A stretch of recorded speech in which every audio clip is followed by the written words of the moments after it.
Hey guys, எல்லாரும் எப்படி இருக்கிறீங்க? நல்லா இருக்கீங்கன்னு நம்புகிறேன். ஸோ நண்பர்களே, இந்த வீடியோவுக்கு ரொம்ப ரொம்ப இம்பார்ட்டண்டான ஒரு வீடியோ.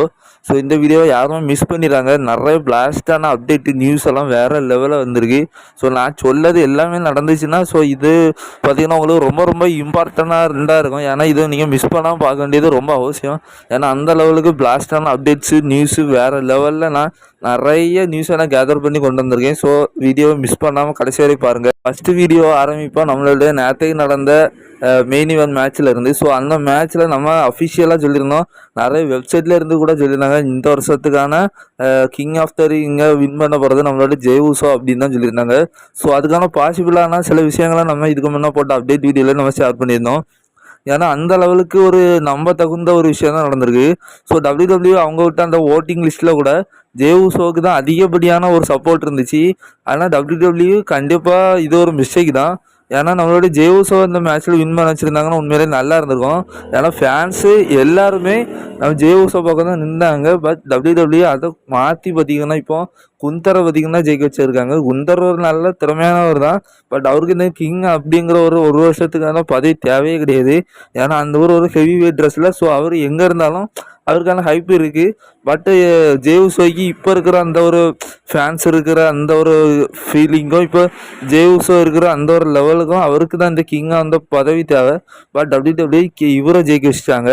ஸோ இப்போ ஒரு நியூஸ் வந்திருக்கு. அதாவது நம்ம சொல்லியிருந்தோம் ஜெய் உசோ பார்த்திங்கன்னா இந்த ரா மேட்ச்சில் வின் பண்ணியிருந்தோன்னா ஜெய் உசோஸ் ரேண்டி ஆர்டனுக்கான மேட்ச் தான் கிங் ஆஃப் த ரிங் அந்த டோர்னமெண்ட் மேட்ச்சில் ஃபைனலாக நடக்கணும். பட் இப்போ அதுக்கப்புறம் குந்தர் ஜெயிச்சிருந்தாருன்னா குந்தர் விசஸ் டாமா டோங்கானுக்கான மேட்ச் தான் நடக்கும் அப்படிங்கிற மாதிரி நியூஸ் வந்து. ஆனால் நான் அந்த வீடியோவில் சொல்லியிருந்தேன். ஸோ டாமா டோங்கா இப்போ அந்த ரெஸ்லர், ஸோ அவரை கொண்டு இப்போதைக்கு அங்கே கொண்டு போனால் நல்லா இருக்கு இனி. ஸோ இப்போ பார்த்திங்கன்னா குந்தரை தான் ஜெயிக்க வச்சுருக்காங்க. பட் இப்போ என்ன ஒரு நியூஸ் வந்திருக்கு அப்படின்னா நம்மளுடைய குந்தர் விசஸ் ரேண்டி ஆர்டனுக்கு தான் ஃபைனலில் மேட்ச் நடக்கும் அப்படிங்கிற மாதிரி நியூஸ் வந்திருக்கு. ஏன்னா ரெண்டு பெரிய ரெஸ்லர் அங்கே சவுதி அரேபியா பொறுத்த வரைக்கும் அவங்க எதிர்பார்ப்பாங்க. ஸோ அதை பூர்த்தி செய்ய விதமாக இப்போ ரேண்டி ஆர்டனை ஃபைனலுக்கு கொண்டு போகலாம் அப்படிங்கிற மாதிரி ஒரு சின்ன ஒரு நியூஸ் வந்திருக்கு. இது நம்ம அடுத்து பார்த்திங்கன்னா இது ஒரு சின்ன ரூமர் நியூஸ் தான். அதாவது நம்மளோட பீஸ்டின் கார்னர் பிராக் லெஸ்னர் இருக்கார்ல, ஸோ அவர் பார்த்திங்கன்னா இந்த சம்மர் ஸ்லாமுக்கு ரிட்டர்ன் ஆவார் அப்படிங்கிற மாதிரி சொல்லப்படுது. ஸோ பட் அது நடக்குது பாசிபிளாக இருக்கான்னு கேட்டிங்கன்னா அது தெரியல. ஏன்னா அந்த ஒரு கேஸ் நடந்துட்டு இருக்குல்ல, ஸோ அது முடிஞ்சிட்டானே நம்மளுக்கு தெரியல. ஸோ அது முடிஞ்சிருந்துச்சுன்னா சம்மர் ஸ்லாம் அவர் எப்போனாலுமே ரிட்டர்ன் ஆவார். பட் அது முடிவா இல்லைன்னுட்டு இன்னொரு பெரிய அப்டேட் ஒன்றும் வரல. பட் இப்போ ஒரு சின்ன ரூமர் தான் வந்திருக்கு. ஸோ இதை நம்பதுக்கு வேண்டான்னு தான் நான் சொல்லுவேன். ஏன்னா அந்த கேஸ் முடிஞ்சால் தான் பிராக் ரெசல்ட் பண்ண முடியும். ஸோ அது முடியதை வச்சு தான் பிராக்கோட ரிட்டர்னாக சொல்ல முடியும். பட் இப்போ ஒரு ரூமர் தான் வந்திருக்கு சம்மர் ஸ்லாமுக்கு ரிட்டர்ன் ஆவார் அப்படிங்கிற மாதிரி. அடுத்தது பிரான் ட்ரைக்கரை பற்றி தான் ஒரு நியூஸு. ஸோ இது நியூஸில் அதாவது அவரு பார்த்திங்கன்னா இந்த வாரம் பார்த்திங்கன்னா ரிக்கோஷெட்டையும் சரி நம்மளுடைய அந்த ஒரு லோக்கல் ரெஸ்லர்லாம் பயங்கரமாக தீப்பட்டு அடிச்சிருப்பாரு. ஸோ ஒரு மாஸ்டர் லெவலுக்கு அவர் ஃபைட் பண்ணியிருப்பார். ஸோ அது ஏன் பண்ணேன் அப்படிங்கிற மாதிரி நம்ம ஆடம் பீஸ்டே சொல்லியிருக்காரு. அதாவது நீ பார்த்திங்கன்னா என்ன அந்த டோர்னமெண்ட் மேட்ச்சில் சேர்க்கல, king of the ring tournament மேட்ச்சில் சேர்க்கல, ஸோ அதனால தான் நான் இவங்களெல்லாம் போட்டு அட்டாக் பண்ணிகிட்டு இருக்கேன் அப்படிங்கிற மாதிரி. ஸோ இதெல்லாம் வச்சு பார்க்கறதுனால இன்னும் வர வாரங்களில் கூட நம்மளோட பிரான் பிரேக்கர் நிறைய ரெஸ்லர்ஸாக அட்டாக் பண்ணலாம். ஸோ இதன் மூலயமா நிறைய பிரான் பிரேக்கர் விசஸ் அந்த அங்கே உள்ள அந்த அஃபிஷியலுக்குள்ளேயே அந்த சில பிரச்சனைகள் வர்றது மாதிரி நம்ம ஸ்டோரி லைனை பார்க்கலாம். அடுத்தபடியாக நம்மளோட அங்கிள் ஹார்டியோட புது மெர்ச்சன்டைஸ் ஒன்று நம்மளோட WWE அந்த ஷாப்பில் வைப்பாங்களா, ஸோ அதில் பார்த்திங்கன்னா ஒரு டிஷர்ட்டை பார்த்திங்கன்னா வெளியிட்ருக்காங்க. ஸோ இதன் மூலயமா இதுதான் ஃபஸ்ட் டைமாக விட்ருக்காங்கன்னு நினைக்கிறேன் அங்கிள் ஹார்டியோ பேஸ் பண்ணிப்போம். ஸோ இதெல்லாம் பார்க்கறதுனால கண்டிப்பாக அவர் king and queen of the ring tournament அந்த பேப்பர் இல்லை அவர் ரிட்டர்ன் ஆயிடுவார் அப்படிங்கிற மாதிரி நான் நினைக்கிறேன். அடுத்தபடியாக ஃபேஸ் டர்னாக மாறப்போகும் குந்தர். ஸோ என்ன நடந்துச்சு அப்படின்னா நம்மளோட குந்தர் பார்த்திங்கன்னா ஜெய் உசோ பீட் பண்ணிட்டு பேக் ஸ்டேஜில் போயிருப்பார். ஸோ அங்கே பேக் ஸ்டேஜில் பார்த்திங்கன்னா நம்மளோட இன்டர்வியூ எடுக்கவங்க அவர்கிட்ட கேட்குற நேரம் ஸோ இது பார்த்திங்கன்னா ஜெய் உசோவுக்கு பார்த்திங்கன்னா ஒரு லக்கு கிடையாது. ஏன்னா எப்படியா அவன் கிங் ஆஃப் த ரிங்கில் அவர் ஜெயிக்க போகிறது இல்லை அப்படிங்கிற மாதிரி சொல்ல வர்றாரு. ஸோ அதனால தான் இது ஜெய் உசோவுக்கு பார்த்திங்கன்னா லக்கு கிடையாது, எனக்கு தான் லக்கு அப்படிங்கிற மாதிரி ஜெய் உசோக்கிட்ட அவர் ஃபைட் பண்ணதை பற்றி கொஞ்சம் அவரை தோக்கடிக்க கொஞ்சம் கஷ்டப்பட்டு, அதாவது ஜெய் உசோ தோக்கடிக்கிறதுக்கு அவருக்கு கொஞ்சம் ஈக்குவலாக குந்தருக்கு ஈக்குவலாக ஜெய் உசோ ஃபைட் பண்ண மாரி ஜெய் உசோ கொஞ்சம் அழகாக தூக்கி எடுத்து பேசியிருக்காரு. ஸோ இதன் மூலிமா குந்தர் ஃபேஸ் டவுன் பண்ணாரான்னு தெரில. பட்டு ஜேவுசோவை அவர் ரெஸ்பெக்ட் பண்ணியிருக்காரு. இந்த இந்த மூலயமா அவர் பேசினாரா இதை பார்த்திங்கன்னா அவர் ரெஸ்பெக்ட் பண்ண மாரி தெரியுது. கைஸ் இப்போ நம்ம ஒரு மெயின் ஈவெண்ட் நியூஸை தான் பார்க்க போகிறோம். ஸோ இந்த மெயின் ஈவெண்ட் நியூஸுங்கிறது ஒரு நியூஸாக இருக்காது, ஏகப்பட்ட நியூஸை நம்ம சேர்த்து பார்க்க போகிறோம். அதாவது ஜட்ஜ்மெண்ட் டேக்கும் லிவ் மார்கனுக்கும் இருக்கக்கூடிய அந்த நியூஸ் பார்த்திங்கன்னா ஒரு பெரிய நியூஸாக வந்திருக்கு. ஸோ இதெல்லாம் வச்சு நான் பார்த்திங்கன்னா இப்போ இது ஒரு மெயின் ஈவெண்ட் நியூஸாக ஒரு 2-3 நியூஸ் இருக்குது. ஸோ அதை நம்ம பார்ப்போம். இப்போ அந்த மெயின் ஈவெண்ட் நியூஸில் ஃபஸ்ட்டு நியூஸாக பார்ப்போம். அதாவது பெக்கி லிஞ்ச் விசஸ் லிவ் மார்கனுக்கான match queen of the ring king of the ring டோர்னமெண்ட்லாம் நடக்க போகுது.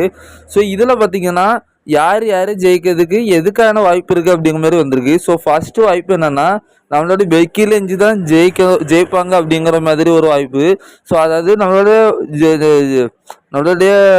அவங்க பேர் என்ன ரியர் ஃபில் இருக்காங்களா. ஸோ அவங்க பார்த்தீங்கன்னா ஒரு பயங்கரமான டாமினன்ஸான ஒரு வேர்ல்டு சாம்பியனாக இருந்தாங்க. ஸோ அதே டாமினன்ஸோட நம்மளோட பெக்கி லிஞ்ச் பார்த்தீங்கன்னா ஒரு அந்த ஒரு லெவலுக்கு போவாங்க அப்படிங்கிற மாதிரி. ஸோ அவங்களோட டைட்டில் அவங்களே ரீட்டர்ன் பண்ணிடுவாங்க அப்படிங்கிற மாதிரி ஒரு பாசிபிளான ஒன் சைடில் பார்த்தீங்கன்னா நம்மளுடைய பெக்கி லிஞ்ச் ஜெயிச்சது மாதிரி ஜெயிக்கப்பாங்க அப்படிங்கிற மாதிரி அது ஒரு தரப்புல இருந்து வந்திருக்கு. இன்னொரு தரப்புல என்னதான் பெக்கி லிஞ்ச் அந்த மாதிரியான ஒரு டாமினன்ஸ் கொடுத்தாலும் பட்டு இப்போ பார்த்தீங்கன்னா லிவ் மார்கன் பார்த்தீங்கன்னா ஒரு ஹீல் டவுன் பண்ணிட்டுருக்காங்க. ஸோ அவங்க பார்த்தீங்கன்னா ஏதாவது ஒரு சீட்டிங் பண்ணி ஏதாவது ஒன்று பண்ணி ஸோ அவங்க ஜெயிக்கிறதுக்கான வாய்ப்பு இருக்குது அப்படிங்கிற மாதிரி சொல்லப்பட்டிருக்கு. அவர் மேட்ரை சொல்லிட்டா ஏன்னா பார்த்தீங்கன்னா பெக்கி லிஞ்ச் பார்த்தீங்கன்னா இந்த king and queen of the ring பேரில் அவங்க தோக்கணும்னு தான் இருக்குது. அதுக்கான காரணம் ஏன்னா அது ஓவர் புஷ் மாதிரி இருக்குது. ஏன்னா நம்மளோட பெக்கி லிஞ்ச் சாதிக்க வேண்டியதெல்லாம் நிறைய சாதிச்சிட்டாங்க. ஆனால் மறுபடியும் ஒரு வேர்ல்ட் டைட்டில் தேவையே கிடையாது. நீங்கள் சொல்லலாம் அவங்களுக்கு திறமை இருக்குது அவங்க ஜெயிக்கிறாங்க அப்படிங்கிற மாதிரி. பட் அதெல்லாம் அப்படியெல்லாம் கிடையாது. இதெல்லாம் ரியல் ரெஸ்லிங்கா. ஸோ அவங்க திறமை இருந்து ஜெயிக்கிறதுக்கு ஸோ இதெல்லாம் ஓவர் புஷ்ஷு. ஸோ அவங்க ஜெயிக்கலாம். பட் அதுக்கு மக்கள் மத்தியிலேருந்து ஒரு நல்ல வரவேற்பு.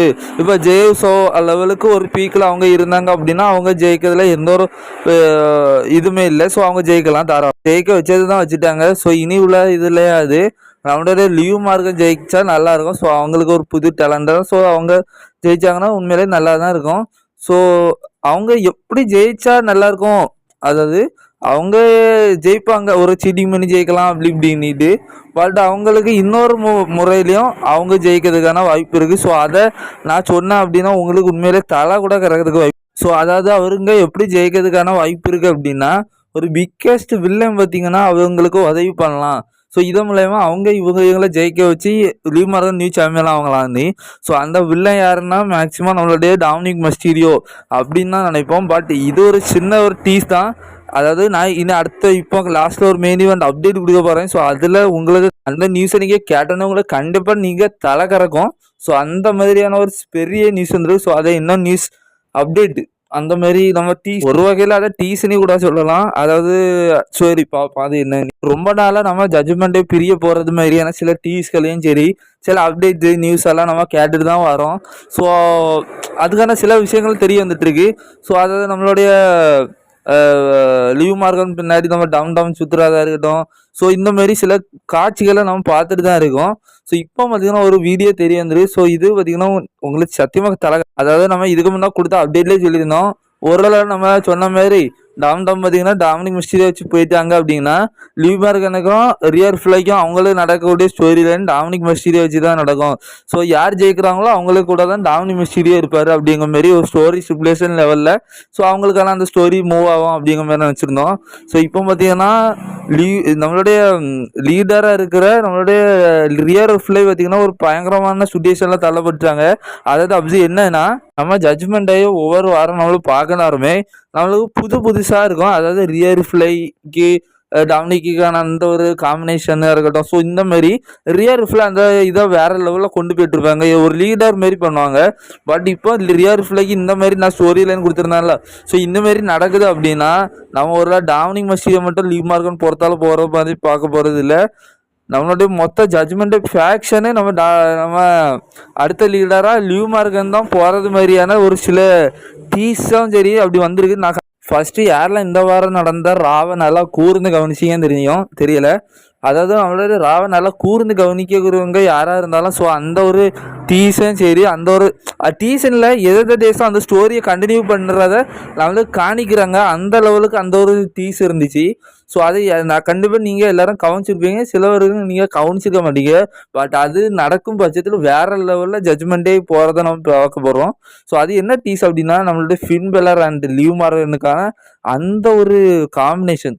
அதாவது நம்ம டாமினிக் மிஸ்டீரியோ தான் நம்மளுடைய லிவ் மார்கன் பின்னாடி போகிறத பார்த்தோம். பட் இப்போ பார்த்தீங்கன்னா ஃபின் பெலர் கூட நம்மளுடைய லிவ் மார்கனுக்கும் ஏதோ ஒரு லிங்க், அதாவது ரிலேஷன்ஷிப்பு ஏதோ இருக்கிற மாதிரி காமிக்கிறாங்க. ஸோ அந்த ரிலேஷன்ஷிப் வேறு மாதிரி ஏதோ இருக்கோ என்னதோ, பட் ஏதோ ஒரு அந்த அவங்க ஃபேக்ஷன் சம்மந்தமாக ஏதோ ஒரு டீலிங் பார்த்தீங்கன்னா நடந்துட்டுருக்கு அப்படிங்கிற மாதிரி மட்டும் ஓரளவு தெரியுது. ப்ரோ ரொம்ப முட்டு கொடுக்குற, ஸோ நீ சொல்கிறத பார்த்தா ஏதோ ஒரு பெரிய சம்பவம் நடக்க போகிறது மாதிரி தெரியுது அப்படின்னா எஸ், சம்பவம் தான் நடக்க போகுது. ஸோ அது என்ன அப்படி ஒரு வீடியோ காமிச்சிருக்காங்க. ஸோ அது என்ன வீடியோ, ஸோ அதில் என்னெல்லாம் இருக்குது அப்படின்றத நான் காணிக்கிறேன். ஸோ இந்த வீடியோ யாரெல்லாம் இன்றைக்கி ராவில் நீங்கள் நோட் பண்ணிங்க, ஸோ இப்போ நீங்கள் நோட் பண்ணுங்கள் பார்ப்போம் இந்த வீடியோவில் உங்களுக்கு என்ன தெரியுதுன்னு சொல்லி. ஸோ வல்கேரியா பார்த்திங்கன்னா பேக் ஸ்டேஜில் இருந்து ரிங்குக்குள்ளே வரது மணிக்கு அறிங்கிறாங்க. குறிப்பாக மேலே இருக்க டைமையும் பார்த்துக்கோங்க. ஸோ 5:13 சாயங்காலம் அந்த டைமில் அவங்க பார்த்திங்கன்னா அரேனாக்குள்ளே என்ட்ரு ஆகுறாங்க. ஸோ பேக்கில் வருங்க ஒரு காருக்குள்ளே இருந்து நம்மளோட லிவ் மார்கன் வர்றது மாதிரி ஒரு விஷயத்த காணிக்கிறாங்க. நல்லா நோட் பண்ணிக்கோங்க. அடுத்தது இந்த வீடியோவை பாருங்கள். இதில் ஜே உசோ பார்த்தீங்கன்னா கரெக்டாக 5:32 நிமிஷத்தில் அவர் ரிங்குக்குள்ளாராரு. அதாவது வல்கேரியா போன ஒரு 15 நிமிஷம் கழித்து ஜே உசோ பார்த்தீங்கன்னா அரேனாக்குள்ளே என்ட்ராகிற சீனை காணிக்கிறாங்க. அதுக்குள்ள பார்த்தீங்கன்னா நல்லா கூர்ந்து அதே கார் பக்கத்தில் பாருங்கள் ஃபின் பாலர் இருக்கார். எஸ், ஃபின் பாலரும் நம்மளுடைய லீவ் மார்கனும் ஒரே காரில் வந்திருக்காங்க. பட்டு நிறைய பேர்த்துக்கு மறைஞ்சு போகிறது மாதிரி காணிக்கிறாங்க. ஒரு 15 நிமிஷம் இடைவெளியில் பார்த்திங்கன்னா வெவ்வேறு டேரக்ஷனில் போகிறது மாதிரி காணிக்கிறாங்க. ஸோ இது பார்த்திங்கன்னா ரொம்பவே அக்யூரேட்டாக WWE காமிச்சிருக்காங்க. மேலே பார்த்திங்கன்னா இந்த டைம் அது கொடுக்குறதா இருக்கட்டும், ஸோ அந்த கேமரா ஆங்கிள் ஒரே மாதிரி இருக்கிறதா இருக்கட்டும். ஸோ இது பார்த்தீங்கன்னா WWE அஃபிஷியலாக அவங்க காணிக்கிற மாதிரி தான் காணிக்கிறாங்க. என்ன ப்ரோ சொல்கிற, அப்போ ஜட்ஜ்மெண்ட் டேயோட நிலைமை என்ன அப்படிங்கிற மாதிரி இப்போ எந்த ஒரு நியூஸும் வரல, இந்த ஒரு சீனை மட்டும் தான் காணிக்கிறாங்க. ஆனால் இதில் இருந்து நம்மளுக்கு ஒரு விஷயம் தெரியுது. அதாவது நம்மளுடைய ஃபின் பாலருக்கும் சரி நம்மளுடைய டேமின் பிரிஸ்ட்டுக்கும் நிறைய ஒத்து போகாத சீன் மாதிரிலாம் காணிக்கிறாங்க. அதே சமயம் நம்மளுடைய டாமினிக் மிஸ்டீரியோ பேக் ஸ்டேஜில் லிவ் மார்கன் புறத்தால போகிறது மாதிரியும், நம்மளுடைய இப்போ நம்மளோட ஃபின் பேலர் கூட நம்மளுடைய லிவ் மார்கன் புறத்தால அந்த மாதிரி இந்த காட்சி ரிலீஸ் ஆயிருக்கு. ஸோ இதன் மூலயமா live Morgan, fin baler, Dominic Mysterio இவங்க எல்லாம் ஒரே ஃபேக்ஷன். அதாவது ஜட்ஜ்மெண்ட் டேலேயே நம்மளுடைய டேமின் பிரிஸ்ட்டை தூக்கி வெளியே போட்டுருவாங்கன்னு நினைக்கிறேன். ஏன்னா அவங்களுக்கும் இவங்களுக்கும் தான் ஒத்துரல. எஜ்ஜை எப்படி தூக்கி போட்டாங்களோ அதே மாதிரி டேமின் பிரிஸ்ட்டை, அதாவது நம்மளுடைய எஜ்ஜை எப்படி பார்த்தீங்கன்னா நம்மளுடைய ஃபின் பேலர் வந்தோடனே தூக்கி இறஞ்சி லிவ் மார்க் இந்த ரியர் ஃப்ளைலாம் இருந்தாங்களோ, ஸோ அதேமாதிரி டேமின் பிரிஸ்ட்டையும் தூக்கி இந்த ரிங்கை விட்டு தூக்கி போட்டுடலாம். அவங்களோட டீம் விட்டு போட்டுட்டு ஸோ அவங்க பார்த்தீங்கன்னா ஜட்ஜ்மெண்ட் ஆகிட்டு இருக்கலாம். ஸோ இதன் மூலயமா ஃபியூச்சரில் நம்ம பார்த்தீங்கன்னா ஃபியூச்சரில் ஜட்ஜ்மெண்ட் டேயில் இருக்கக்கூடிய லிவ் மார்கன், ஃபின் பேலர், அதுக்கப்புறம் நம்மளோட Dominik Mysterio versus Damian Priest and ரியர் ஃப்ளைக்குள்ளேயே அந்த ஒரு டேக் டீம் மேட்சை பார்க்கலாம். ஏற்கனவே ஒரு கரையில் நம்மளோட OG blood line விசிஸ் new blood லைனுக்கான இந்த மேட்சை பார்க்க போகிறோம். ஸோ இதன் மூலயமா ஜட்ஜ்மெண்ட்டுக்குள்ளே இந்த மாதிரியான ஒரு குளறுபடி வரதுக்கான அதிகபட்ச வாய்ப்பு இருக்குது நண்பர்களே. நான் சொல்ல நேரமே உங்களுக்கு தலைச்சுதான் ஆரம்பிச்சிருச்சா? எஸ், இந்த மாதிரி தான் இப்போ சில விஷயங்கள் நம்மளுக்கு தெரிய வந்திருக்கு. ஸோ இது மட்டும் இல்லை, இப்போ நான் சொன்னது பார்த்திங்கன்னா எங்கனையோ உங்களுக்கு கனெக்ட் ஆகுது மாதிரியான ஒரு விஷயம் தெரிய வந்திருக்கோம்னு நினைக்கிறேன். எஸ், அந்த ஃபர்ஸ்ட் இடத்துல இருந்த அந்த பெஸ்ட் வில்லன் பார்த்திங்கன்னா டேமின் பிரிஸ்ட், இந்த ஃபின் பேலராக கூட இருக்கலாம். ஸோ அவரு கூட அந்த உள்ள வந்து நம்மளுடைய அவங்க பேர் என்ன, பெக்கி லிஞ்ச் தசை திருப்பி நம்மளுடைய இந்த லிவ் மார்க்கான மேட்ச் வின் பண்ண வைக்கலாம் நண்பா. இந்த வீடியோ அவ்வளோதான். பிடிச்சிருக்கான்னு நினைக்கிறோம். பிடிச்சிருந்தா மட்டும் லைக் பண்ணுங்கள், ஷேர் பண்ணுங்கள், கமெண்ட் பண்ணுங்கள். நம்ம சேனலுக்கு ஏதாவது புதுசாக வந்திருக்க நண்பர்கள் நம்ம சேனலுக்கு புதுசாக வந்திருக்கீங்கன்னா சேனலை சப்ஸ்கிரைப் பண்ணி பக்கத்தில் இருக்க பெல் பட்டன் ஆளில் போடுங்க. அப்போ தான் நம்ம போடக்கூடிய இதேமாரி ஒரு யூஸ்ஃபுல்லான இன்ட்ரெஸ்டிங்கான WWE நியூஸ் அண்ட் அப்டேட் உங்கள் நோட்டிஃபிகேஷன் வரும். Thank you so much.